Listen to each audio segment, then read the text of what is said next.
As a chef, having the right tools in the kitchen makes cooking so much easier. I have a few recommendations to make you the next best home chef. You can pick and choose the best pan for the job from a variety of brands and types. Thin, cheap metals will warp, dent, and may burn both you and your food. Good pans can last for a lifetime of cooking. A good knife cuts food easier, quicker, neater, and with less chance of injury. Quality knives will have the metal continuing up through the handle. You don't have to keep all your utensils in a drawer.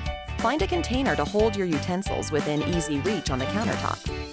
Do not use metal utensils on non-stick cookware because they can damage the surface.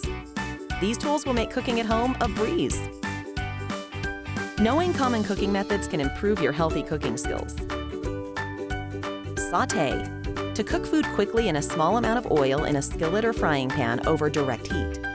Steam, to cook over boiling water in a covered pan. This method keeps food's shape, texture, and nutritional value intact. Best to use a wire basket for this. Simmer, a very low boil that cooks food in a liquid at a low enough temperature so that small bubbles begin to break the surface and around the edge of the pot.